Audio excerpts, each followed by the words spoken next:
So I'm out here in the woods discovering the Blair Witch. I'm out here in the woods discovering the Blair Witch. There's no one in sight right now. It's just these grass. I'm out here discovering the Blair Witch.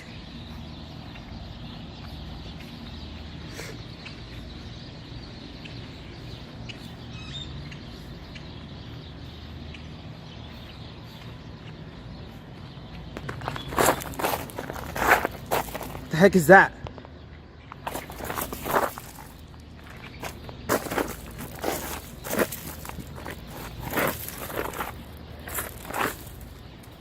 What is that?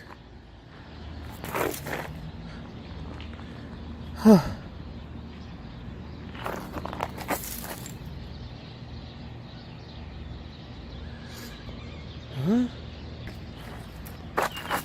Huh? What the heck is that? What is that?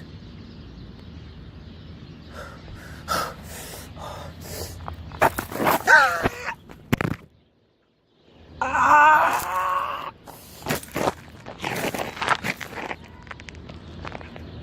Ah!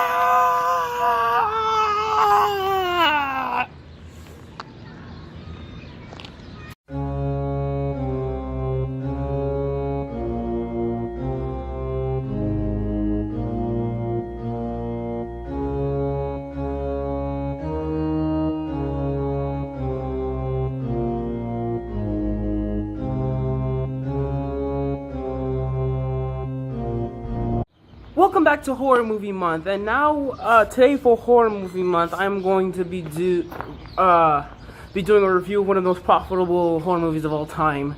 It's one that a lot of people appreciate. Some others don't really appreciate this movie on how low budget it was and stuff like that. But when it came out, today it's still probably one of the greatest horror movies of all time, The Blair Witch Project. So the Blair Witch Project basically tells the story of these three students, Heather, Michael, and Joshua, going out to search and making this document. They're basically making this documentary and going out in the woods to search for the Blair Witch and stuff like that. And real stuff go down when an unknown presence starts to attack these three students, and they all go missing one by one. And all that's left was their footage of the Blair Witch Project. Now, before I get into the Blair Witch Project and why this movie is so important, I want to talk about how this movie has, it's increased and become better over the time. Because when it first came out, people thought like this was just like real stuff. People actually thought that this was actually a real film where real stuff happened and stuff like that. But basically, and that's what caught the audience's attention and stuff like that. But when they realized it was fake, it's like, oh, come on. But it doesn't change the fact that this is one of the smartest and one of the greatest horror films out there. This was probably the first horror film to ever be put into a documentary, and it actually did work for most people. At least it did work for me. I have a huge heart for this movie and stuff like that. But let's talk about the other audiences of this movie. Not a lot of people appreciate this movie, and it's probably because how low budget it is, and it's a documentary horror film and stuff like that. I get that, but if you're gonna look at this movie as a documentary, you'll probably not give it that much respect. But if you're gonna look at it as a horror film, you'll probably enjoy this movie. Now let's talk about the three students, Heather, Joshua, and Michael.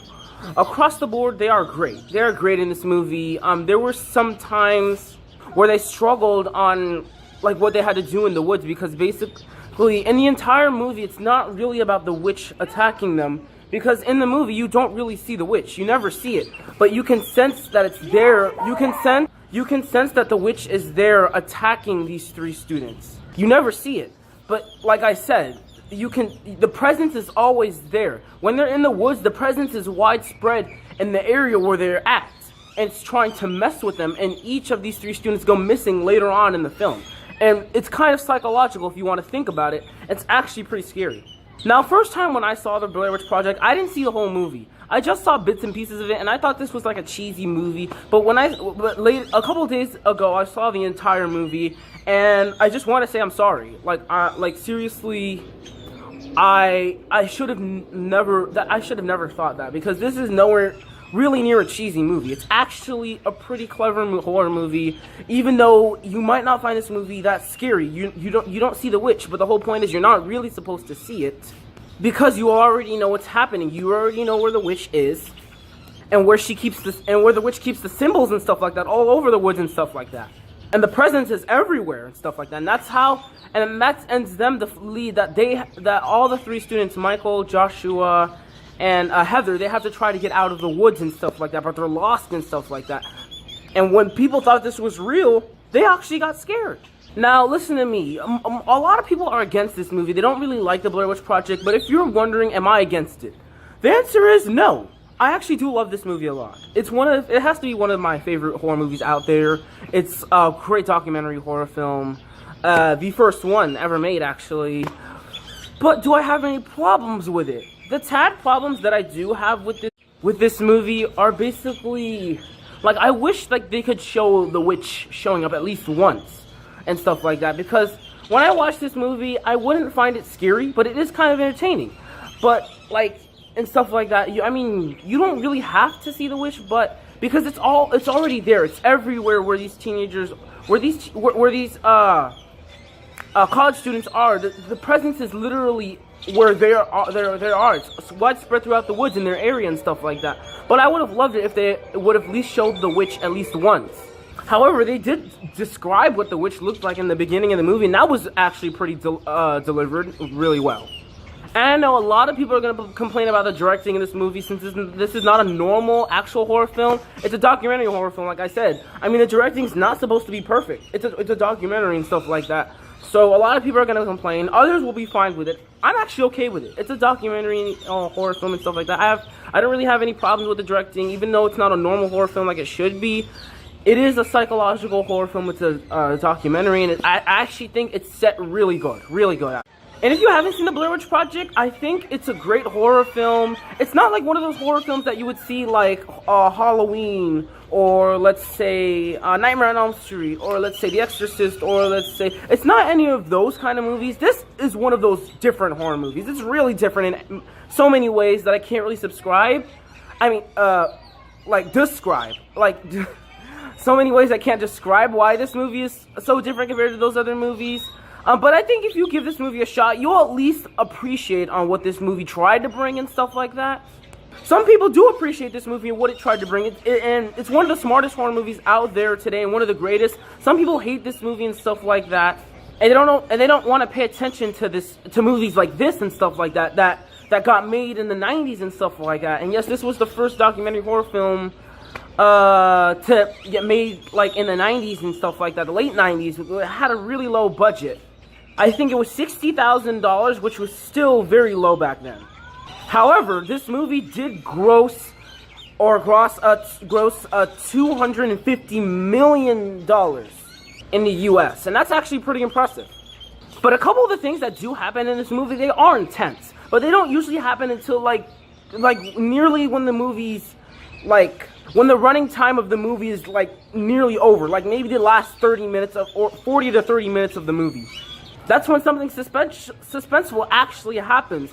Like some of those scenes where you can hear Josh screaming in the dark and stuff like that. He's screaming and stuff like that because he's getting attacked by the witch and stuff like that. And they don't find him, and Heather doesn't find him until the next morning, where she sees Josh's tongue and stuff like that ripped out of his mouth and stuff like that. And that was really brutal, really brutal.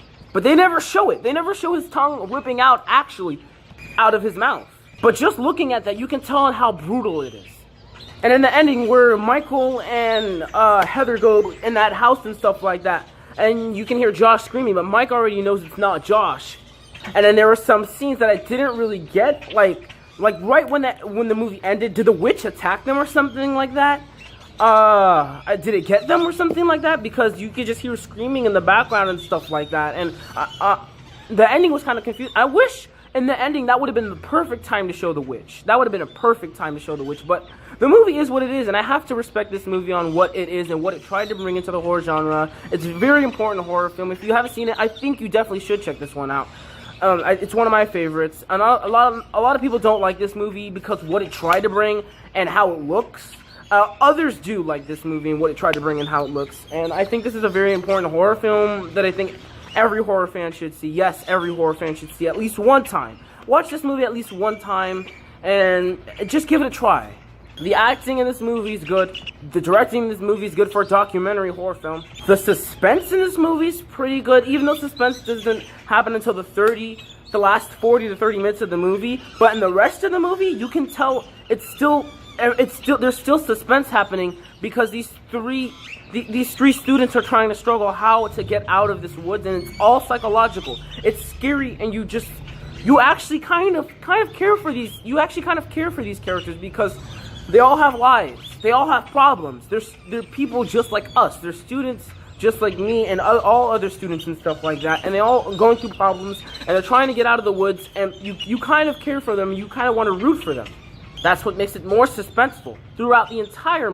The Blair Witch Project is definitely one of the most profitable horror movies of all time. Even though it's not appreciated and it doesn't get that much attention, today, it's still one of the greatest horror films of all time, and it's remained timeless ever since its initial release, and it's terrified some viewers and stuff like that. Sometimes it terrified me and stuff like that, even though I knew what was going on and stuff like that, even if they didn't show the witch in the movie.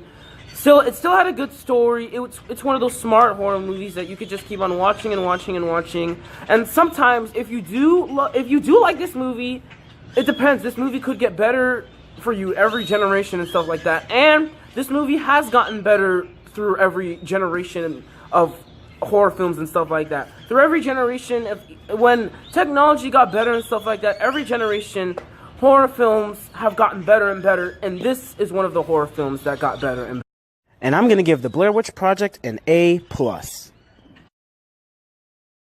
Thank you guys so much for watching my movie review of the Blair Witch Project. Stay tuned for our next horror movie review, The People Under the Stairs. I think that we're going to review that with my friend Zito and stuff like that. Maybe Aaron will review it with me too and stuff like that. And also, stay tuned for the Luigi's Mansion movie. I'm still working on that movie, trying to get it out before Halloween and stuff like that.